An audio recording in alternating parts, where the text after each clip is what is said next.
آپ سوچئے میرے آقا علیہ الصلوۃ والسلام کے نزدیک زبان کی کتنی امپورٹنس تھی، اور یہ زبان بندے کو کہاں پہنچا سکتی ہے؟ جنت میں پہنچا سکتی ہے، اور یہی زبان بندے کو دوزخ میں پہنچا سکتی ہے. Please try to understand the importance of ٹنگ.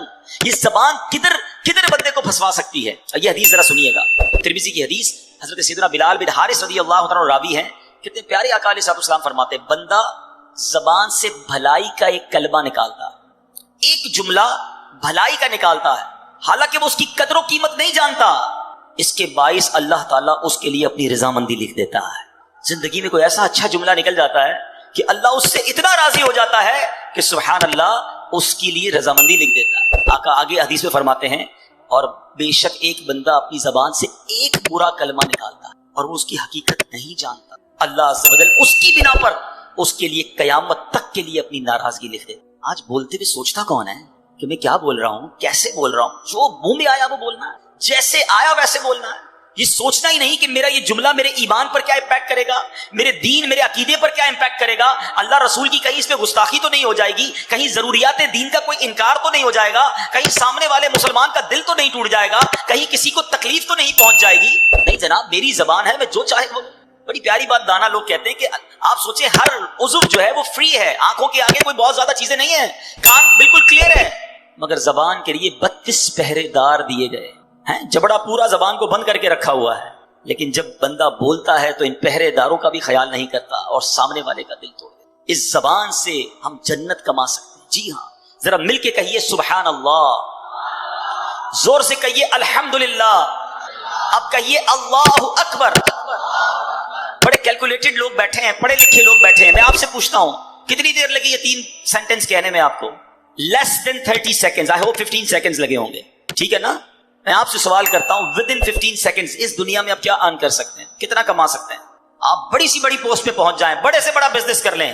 میں دعویٰ کرتا ہوں آپ کو، اگر آپ مثال دیتا ہوں، چلیں تھوڑی سی آپ کا ایگزام کیلکولیشن بھی چیک کر لیتے ہیں. ٹھیک ہے، اگر کوئی شخص مہینے کے 10 لاکھ روپے کماتا ہو، ایسے بہت تھوڑے لوگ ہوں گے یہاں پر، چلے مان لیا کہ آپ 10 لاکھ کماتے ہیں، تو آپ روزانہ کتنے کماتے ہیں؟ تھوڑی سی کیلکولیشن کر لیں. میرے حساب سے 33,000 روپے بن جائیں گے. 33,000 35,000 موٹا حساب پکڑ لیں. روز کی آپ کی آمدنی 35,000 ہو گئی. اب اس کو ڈیوائڈ کر دیں 24 گھنٹے پر. ٹھیک ہے، موٹا حساب اگر پکڑ لیں تو شاید 1300-1400 روپے بن جائیں گے گھنٹے کے. ایسے ہی 1500 روپے لے لیں بھائی، چلے اور زیادہ بڑا حساب کر لیں. 1500 روپے گھنٹے کے آپ کماتے ہیں تو اس کو ڈیوائڈ کر دیں 60 پر. اب منٹ کے پیسے بنائیں تو 1500 روپے کی اگر آپ منٹ پہ پیسے آ جائیں گے تو آپ کے یہ پیسے کتنے بنیں گے؟ شاید 60 منٹس پہ آپ کریں گے تو 40 روپے بنیں گے. اب آپ اس کو لے آئیں 15 سیکنڈ پر یا آدھے منٹ پر، تو پتا چلا کہ مہینے کے 10 لاکھ کمانے والا بھی 1 منٹ میں چند روپے ہی کما سکتا ہے. ایسا ہی ہے نا؟ مگر اے اس ہال میں بیٹھنے والے عاشقان رسول، ود ان 15 سیکنڈز پتہ ہے آپ نے کیا کمایا ہے؟ میں نہیں کہہ رہا، اللہ کے نبی کے سچے وعدے ہیں، جو ایک بار سبحان اللہ کہے اس کے لیے جنت میں درخت لگا دیا جاتا ہے، ایک بار الحمدللہ کہے اس کے لیے جنت میں درخت لگا دیا جاتا ہے، ایک بار اللہ اکبر کہنے والے کے لیے جنت میں درخت لگا دیا جاتا ہے. دس از دا امپورٹنس آف ٹنگ. یہ زبان کی اہمیت ہے کہ بیٹھے بیٹھے وہ کما سکتا ہے بندہ جو دنیا میں بیٹھ کے نہیں کما سکتا.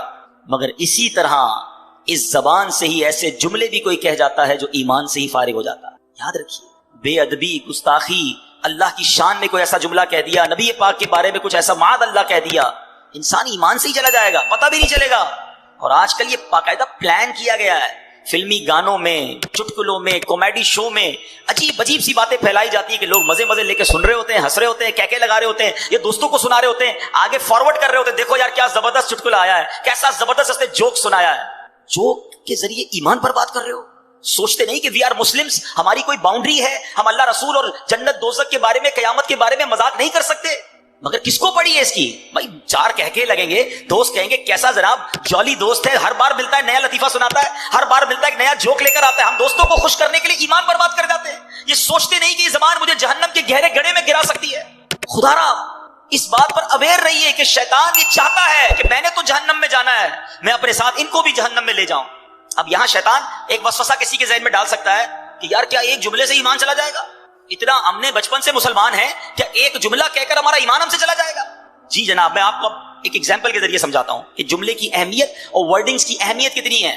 میں آپ سے سوال کرتا ہوں، ایک بندہ 70 سال تک ساری زندگی غیر مسلم رہا اور مرنے سے تھوڑی دیر پہلے صدق کے دل کے ساتھ کلمہ پڑھ لیا، کیا ہو گیا وہ؟ جواب دو نا. مسلمان ہو گیا نا، پچھلی کفر کی زندگی ختم ہو گئی ہے. احادیث کا مضمون ہے بندہ جب مسلمان ہوتا ہے اس کے پچھلے گناہ بھی معاف کر دیے جاتے ہیں. ایک جملہ جب اسے کفر سے اسلام کی وادی میں لا سکتا ہے تو یہی ایک جملہ کسی کو ایمان سے کفر میں بھی مبتلا کر سکتا ہے. پلیز بولنے سے پہلے سوچو تو صحیح ہم کیا بول رہے ہیں. ٹھیک ہے, تو بہت ساری مثالیں ہیں کہ ایک جملے سے معاملہ سارا ہی چینج ہو جاتا ہے. اللہ کرے کہ ہم زبان کی احتیاط کو سمجھیں اور اپنے ایمان کی قدر کریں. ایک حدیث پاک کا مضمون ہے کہ ابن آدم 4 قسم کے طبقات پر ہیں. there are 4 categories. آقا فرماتے ہیں کہ کچھ لوگ وہ ہوتے ہیں, حدیث پاک کا مضمون ہے, جو مسلمان پیدا ہوتے ہیں اور مسلمان ہی والی زندگی گزارتے ہیں, ایمان پر ہی ان کا خاتمہ ہوتا ہے.